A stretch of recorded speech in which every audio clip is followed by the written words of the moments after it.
Hi, so I'm Gabrielle Gambina and I'm running a project called Ibiza Produce. We are currently here on Can Musson farm in Ibiza on the southeast coast of the island.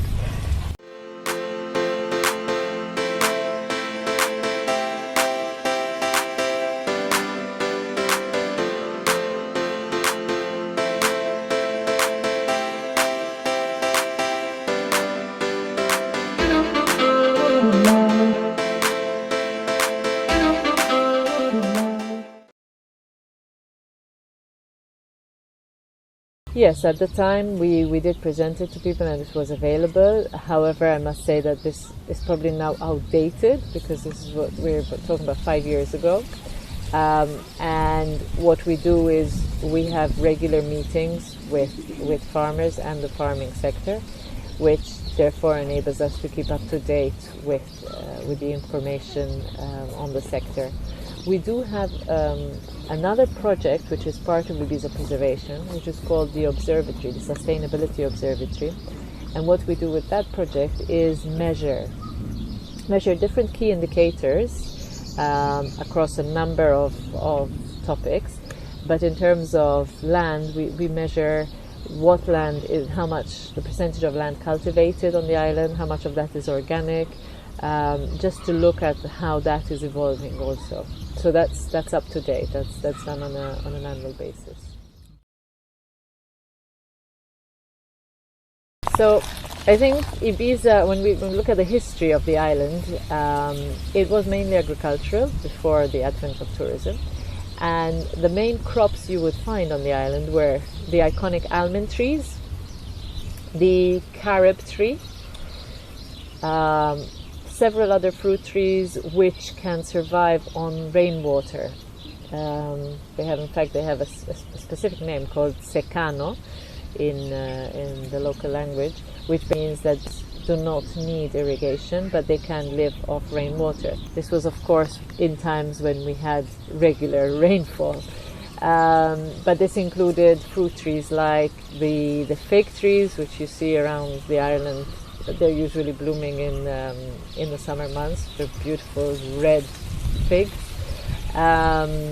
apricots, and several other fruit trees. Then we had farmers actually used tobacco and peanuts as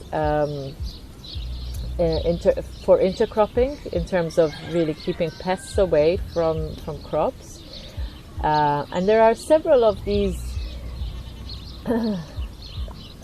uses, if you like, and traditional farming methods that have been lost over the years, which is a pity. So how do we help? Well, in terms of our organization, I think we have a big association with the almond trees. It's something that's very close to our heart. And therefore we have worked with particularly with the almond farmers in the region of Santa Agnes, which is in the northwest of the island, where we have a large valley just with the iconic almond trees. The issue is that these almond trees today the average age is 80 years old, which is well beyond the productive age. The productive age is from year 5 until the 40th year of a tree's life, which means that the majority of almonds that we have today are not of good quality, of edible quality. So what we have been doing is we have worked with fundraising for a machine which cracks open the almonds, thereby kind of removing a stumbling block in the processing of the almond.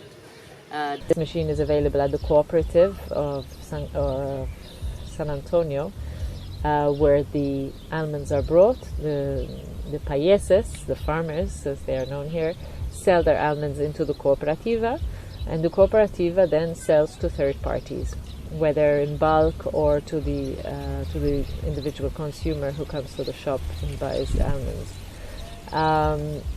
What we have been promoting is new plantations. Just last year we worked with a local farmer and the Association of Neighbors of Sant'Agnès to come to an agreement to rent a number of parcels of land where over 1,600 almond trees were planted. This was January 22, December 21. We have also financed a small plot for a study on various types of almond tree varieties done by the association, the Neighborhood Association of Sant'Agnès. So we're watching there how the various varieties are thriving or not in the environment. And I think that's we really want to help sustain the almond tree, because it is a superfood. It is part of this landscape, so it's really key that it survives. The other crops that we mentioned, like the carob tree has now become popular because of the cosmetics industry. The demand for the carob, the seed, the pod on the inside, has increased quite dramatically in the last 2 to 3 years, which has made the price increase for carob, I think, went up by about 50% over the last 3 years. It is also used not only in cosmetics, but it's also used in ice cream, in dog food. It has a number of uses. Another great crop that we have on the island, right? Then we have a very fertile soil.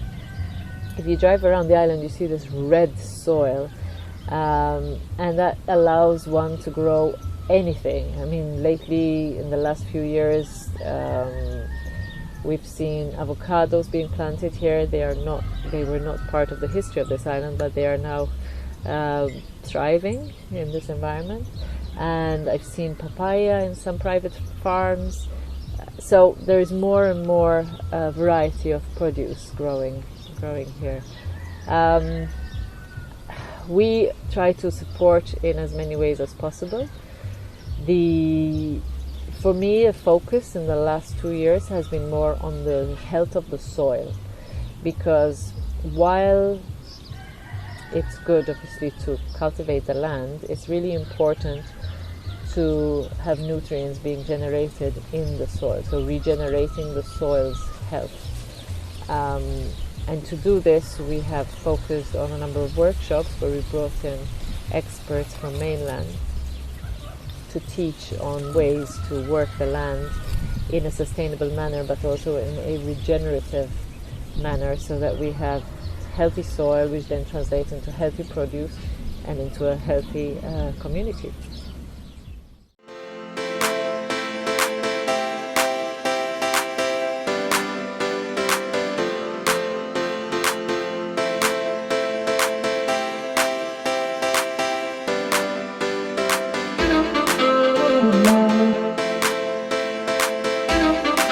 Thank you.